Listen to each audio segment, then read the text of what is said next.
नमस्कार दोस्तों। मैं आप लोगों का दोस्त लाल जी आज फिर एक नई कहानी लेकर आप लोगों के सामने उपस्थित हुआ हूँ। उम्मीद करूँगा कि यह कहानी आप लोगों को ज़रूर अच्छी लगेगी। अगर कहानी आप लोगों को अच्छी लगी तो कृपया करके कहानी को लाइक, कमेंट, शेयर और मेरे चैनल को सब्सक्राइब ज़रूर कीजिएगा। तो चलिए चलते हैं कहानी की ओर। कहानी का नाम है एक अनमोल रिश्ता।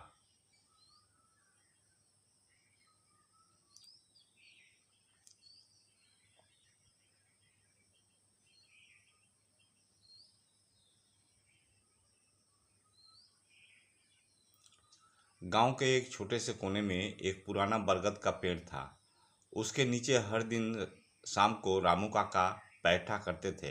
रामू काका की उम्र 70 साल थी और उनके जीवन के अनुभवों की कहानियां गांव में मशहूर थी। लोग उन्हें बहुत मानते थे और उनकी हर बात दिल से सुनते थे। यह heart touching story in Hindi गांव में बहुत लोकप्रिय थी। एक दिन गांव में एक छोटा लड़का आया जिसे सभी चोटू के नाम से जानते थे। चोटू की उम्र केवल 10 साल की थी और वह अपने माता पिता को खो चुका था और उसे गांव के एक परिवार ने अपनाया था। लेकिन उसके दिल में हमेशा एक खालीपन रहता था। यह heart touching story in Hindi Chotu के जीवन की एक टचिंग नैरेटिव है। छोटू अक्सर रामू काका के पास बैठता और उनसे कहानियां सुनता। रामू काका की कहानियां दिल को छू लेने वाली होती थी और छोटू को उनमें अपनी दुनिया मिलती थी। रामू काका ने छोटू में अपने बचपन की झलक देखी और उसे अपने बेटे की तरह प्यार करने लगे। इस heart touching story in Hindi ने गांव के लोगों को भी प्रभावित किया। एक दिन रामू काका ने छोटू से कहा, बेटा, क्या तुम जानते हो कि इस बरगद के पेड़ के नीचे एक खजाना छुपा हुआ है? छोटू की आंखें चमक उठी। उसने पूछा, कहाँ काका? मुझे बताओ, मैं उसे ढूंढूंगा। The heart touching story in Hindi का एक महत्वपूर्ण मोड़ था। रामू काका ने मुस्कुराते हुए कहा, धैर्य रखो बेटा, सही समय आने दो। जब तुम्हारा दिल सच्चा होगा और तुम इस पेड़ की जड़ों को समझ पाओगे तब तुम्हें खजाना मिलेगा। यह heart touching story in Hindi आगे बढ़ती रही। समय बीतता गया और छोटू रामू काका की बातें ध्यान से सुनता रहा। एक दिन गांव में एक बड़ा तूफान आया और सब कुछ तहस नहस कर गया। पेड़ों की जड़ें उखड़ गई और गांव के लोग परेशान हो गए। उस तूफान में रामू काका का भी निधन हो गया। छोटू का दिल टूट गया, लेकिन उसने काका की बात याद रखी। यह heart touching story in Hindi और भी मार्मिक हो गई। तूफान के बाद गांव वालों ने पेड़ की जड़ों को साफ करना शुरू किया। अचानक छोटू को कुछ चमकता हुआ दिखाई दिया। उसने देखा कि बरगद के पेड़ के की जड़ों के नीचे एक पुराना बक्सा छुपा हुआ था। उसने उसे खोला और पाया कि उसमें पुराने सिक्के, गहने और एक पत्र था। यह स्टोरी इन हिंदी का एक महत्वपूर्ण हिस्सा था। पत्र में लिखा था, प्रिय छोटू, यह खजाना तुम्हारे लिए है। इसे संभाल कर रखना और इसे सही तरीके से उपयोग करना।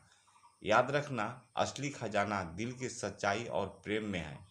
रामू काका, यह heart touching story in Hindi का एक उत्कृष्ट उदाहरण था। छोटू की आंखों में आंसू आ गए। उसने खजाना गांव के लोगों में बांट दिया और रामू काका की याद में एक छोटा सा स्कूल बनवाया। वह खुद ही शिक्षक बन गया और रामू काका की कहानियां बच्चों को सुनाने लगा। यह heart touching story in Hindi अत्यधिक प्रेरणादायक थी। इसी तरह रामू काका और छोटू का अनमोल रिश्ता जीवन भर के लिए एक मिसाल बन गया। इस कहानी ने गांव के लोगों को सिखाया कि असली खजाना हमारे दिलों में होता है और सच्चा प्रेम कभी नहीं मरता।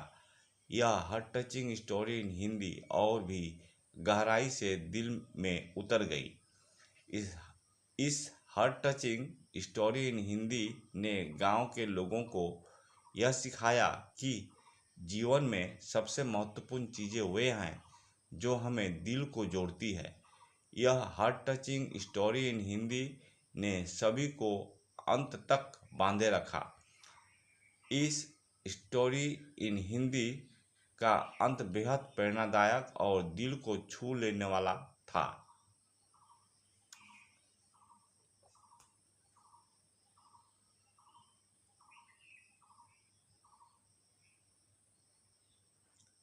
इस heart touching story in Hindi ने यह भी दिखाया कि एक सच्चा प्रेम और समर्पण किसी भी खजाने से अधिक मूल्यवान होता है। यह heart touching story in Hindi गांव के लोगों के दिलों में हमेशा के लिए बस गई।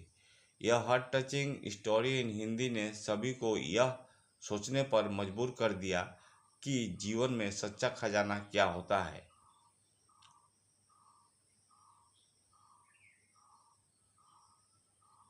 यह heart touching story in Hindi ने सभी को यह सिखाया कि जीवन में सच्चे रिश्ते और प्रेम ही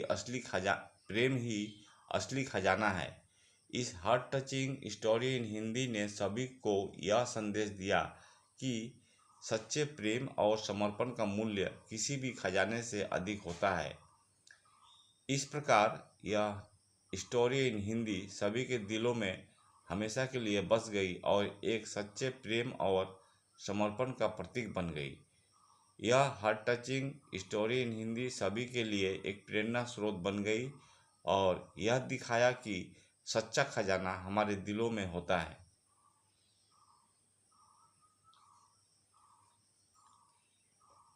उम्मीद करता हूँ कि यह कहानी आप लोगों को ज़रूर अच्छी लगी होगी। अगर कहानी अच्छी लगी हो तो कृपया करके कहानी को लाइक, कमेंट, शेयर और मेरे चैनल को सब्सक्राइब ज़रूर कीजिएगा। कहानी को सुनने के लिए आप लोगों को बहुत बहुत धन्यवाद।